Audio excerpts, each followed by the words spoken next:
Hello again, everyone. Welcome to Washington Gun Law TV. I am Washington Gun Law President William Kirk. Thanks for joining us. This is going to be a quick and very important legislative update from Olympia. As we know, we have a lot of bills that are kind of sitting potentially on the launching pad.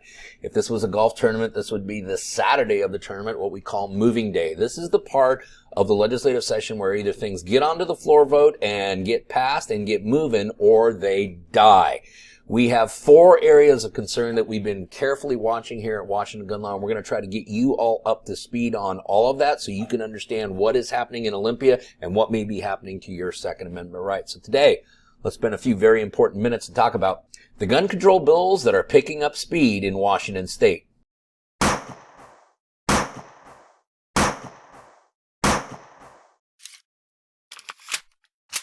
Okay, before we get going down the road we're going down, proud to announce that this video is being brought to you by Kittitas County Trading. That's right, Central Washington's largest gun store is located right here in beautiful Ellensburg, Washington. Now listen, they've been in business since 1976, and in addition to doing gunsmithing and being able to find hard-to-find items over there, the good folks at Kittitas County Trading are licensed dealers in Colt, Springfield, Glock, Ruger, and Smith & Wesson. They also have limited gunsmithing services and specialize in 1911s, Glocks, and Smith & Wessons. Looking for odd-to-find items, impossible-to-find items? Well, chances are the good folks at Kittitas County Trading may have it, so you need to stop by regularly. Listen, I get through Central Washington all the time. It is absolutely one of my favorite gun stores anywhere in the state of Washington, so I want you to go by and say hi to Rich and all the good folks at Kittitas County Trading.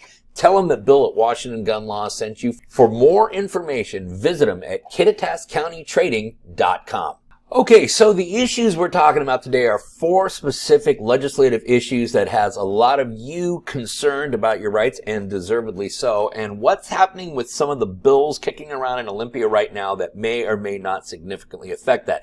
As we know, we have come to that point of the legislative session where it is basically fish or cut bait for many of these bills. If you started as a House bill and you don't get to the House floor for a vote next week, chances of you becoming good law is virtually impossible. Same for the Senate bills. If you started off as a Senate bill and you don't get to the floor next week for a floor vote, chances of you becoming good law is virtually impossible. Let's get right to it. There are 4 issues that I want to cover with you. I want you to get you up to speed on where each one of them sits. The one that has most of you concerned, the assault weapon ban here in Washington State. There were 4 pieces of legislation kicking around with everything. All the energy has really kind of convalesced around one particular bill, and that, of course, is House Bill 1240. Now, House Bill 1240 was referred to the Rules Committee for the second time on January 31st and has not been heard from since. However, talking to people in Olympia who really know, we believe that the Democrats are just holding back and that House Bill 1240 will move for a floor vote sometime late this week or early next week.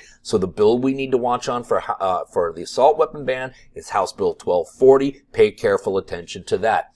Pre-purchasing licensing requirements. There were 4 bills that were originally introduced. Appears that the energy is now kind of coalescing around 1 or perhaps 2 bills. The one that I really think we should be worried about right now is House Bill 1143. That is now scheduled for an executive committee session on February 23rd, and I do believe it will come out of executive session and be placed on the floor for a vote. That is House Bill 1143. That is the bill that would require you to go through a background check before you could go through a background check.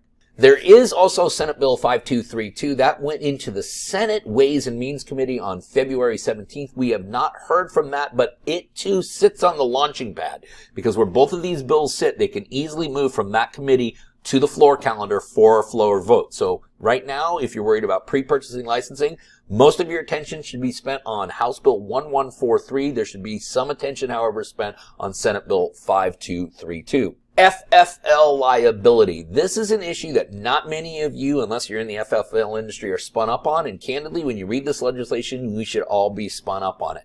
The bill that appears to be moving right now, the one that's picking up steam, is Senate Bill 5078. A very cruel joke for those of you who geeked out on last year's legislative session. You remember that 5078 turned into our magazine ban. That bill is scheduled for an executive session on February 24th. I believe that that bill will advance out of that executive session and be put onto the floor for a vote as early as next week. So, For all the FFL liability issues, the bill that we need to really be focusing on right now is Senate Bill 5078. The last issue I want to talk to you about is state preemption. Now, this one had me really spooked, did not have you guys as spooked, and maybe you knew more than I did. There were two bills. There was House Bill 1178, which had a heartbeat for a while, but it went into the executive session for the second time back on February 3rd and has not been heard from since. We have no intention of sending out a search party. There was also Senate Bill 5446 that never really had a pulse, appeared to be dead on arrival. So at the current time, keeping fingers crossed, there does not appear to be any movement towards eroding or doing away with state preemption. So, once again, the bills you need to be careful to watch now.